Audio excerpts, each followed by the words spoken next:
Well, ladies and gentlemen, That was Kansas. I'm holding the mic today. Yes. Welcome on back, everybody. This is Race Grace doing a Kansas review / overview of the weekend. Pretty short weekend, as they normally are at Kansas. We only get 2 races, which is fine. We had the truck race on Saturday night and the cup race on Sunday. Had a pretty fun time. I've got some videos I'm going to send out at some point here. In regards to that, I had a group of friends go to the Saturday truck race, newbies included, and then just me and my sister on Sunday. And so just a quick overview on some of those, how the races were, how the track was, how all the stuff worked, and stuff like that. My ears are still ringing pretty bad. I have hearing protection. I always have my radios and all that stuff. But I'm telling you, these next-gen cars are a problem. You hear the kitty cat there. These next-gen cars are a problem. They absolutely are. There has to be, at some point, where we come back and say, wait a minute, this is not working. I don't know if it's just me. I know I'm not the only one, but the trucks and Xfinity cars don't do this. I had the hearing protection, and I'm fine. But the Cup cars, it's something about that deeper, more aggressive tone that just, by stage 2, I got a migraine. My head is, hurting, and then, again, ears are still ringing the next day, with hearing protection, by the way. Like I said, I had the earplugs. I had the muffs and everything, but it doesn't matter. There's just something about that big, deep sound that just, man, it is not, it's too much. So I do hope at some point they come in and get a solution to that because, I feel like there's going to be legitimate hearing loss amongst fans if they come to a lot of events over time.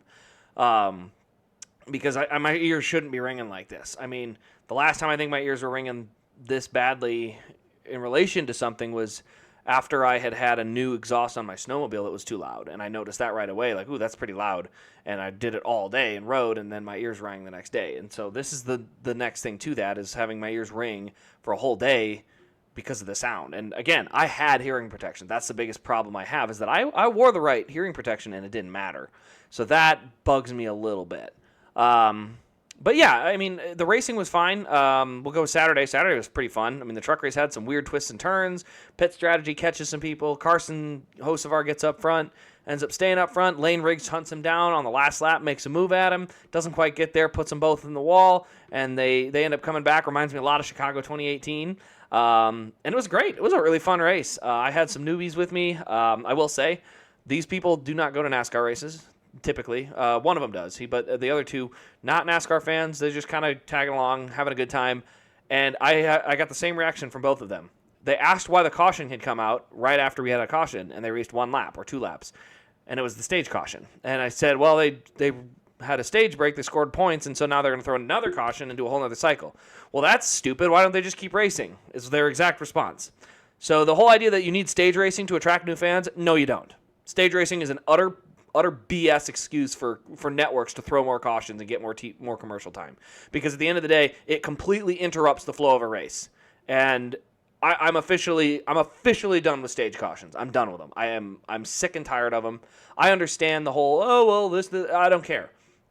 Look, what stage cautions do is create a situation where you are guaranteed to not ever have more than a certain amount of green flag run. Having a 200-lap straight green flag run at Kansas would have been a very wild situation. Multiple sets of green flag pit stops, cars going a lap down, cars fighting through lap traffic. It would have been a very interesting way for that race to play out.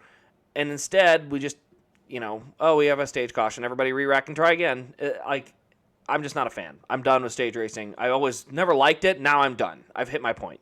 But yeah, even they said that. It was dumb. So they enjoyed the race, though. Great weather. Kansas this time of year is beautiful at night. The Cup race really would be great as a night race. I know they want everything Sunday afternoon, but I can tell you from experience of the people, I had the opportunity to get up to 10 Cup tickets for really cheap. People were getting rid of them because they had Mother's Day plans. And everybody I invited to go to the track had the same situation.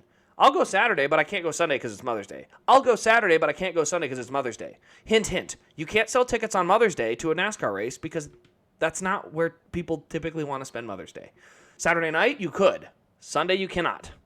So that's something that needs to change. You can't race on Mother's Day, but you can race Saturday night if you do it.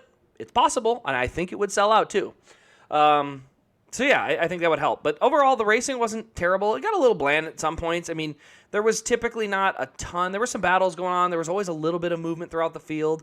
But it just seemed like it was too high lane dominant. Again, that's another thing. Kansas really does benefit from a 4-lane or cloudy overcast. Like the more maneuverable the track is, which is a little bit darker, a little bit cooler track temp, really helps that track out. Last year was a prime example of that. I mean, it was cloudy before it turned into night. It was overcast, and the racing was spectacular. Like Kansas, for the next gen, needs night or shade. It needs one of the or the other. And so again, it's just another ploy of put this thing on Saturday night. That is when this thing will really shine. It would be a really good time to have that race. But again, networks, I understand all the crappy excuses. The reason, Saturday nights are never good. Well, try putting it on network and see what happens. You might get a lot of viewers. Who knows?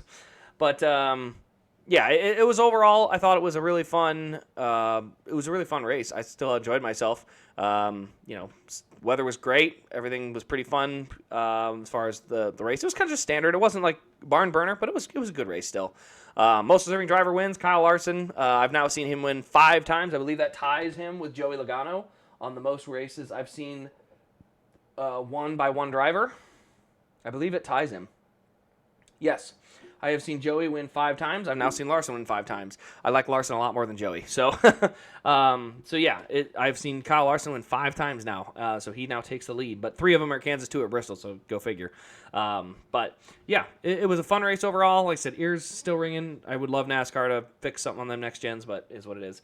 Only other thing I wanted to say today, head on over to the eBay page. A boatload of auctions ended tonight. We got Kyle Larson's, we got Noah Gregson's, we got some Chase Elliott. All sorts of drivers, all sorts of race wins. We got some old elites, Matt Kenseth 2013, 2017, like some good Matt Kenseth cars. There's just a whole slew of stuff ending as I continue to clean out and get rid of a lot of these extra cars that I don't have room for. So go ahead and check them out over on the eBay page. There is combined shipping if you end up winning more than one. So the link for that is in the description, and it'll be the first comment as well, so you guys can check both of those out. Other than that, though, guys, I hope you guys enjoyed Kansas. Should be fun. We'll be live again next week as they go to the All-Star race on, I believe, is that Sunday night or Saturday night? I'll have to look. But we'll probably be live for the All-Star race, and then we're not sure on the Coke 600 yet. We'll be tentative if we stream Coke 600 or not. We'll have to see what Memorial Day plans bring. But exciting. Very exciting nonetheless. So anyway, guys, stay tuned for those videos of going to High Limit and going to the truck race. I'll make sure I leave those in the I'll hopefully get those out here in the next day or two of just my ride. I took my bike to both of those, so riding through the city to the track was pretty fun. But yeah, stay tuned for that. Other than that, go check out the eBay page. Have a good week, everybody, and we will see you in tonight's Diecast review.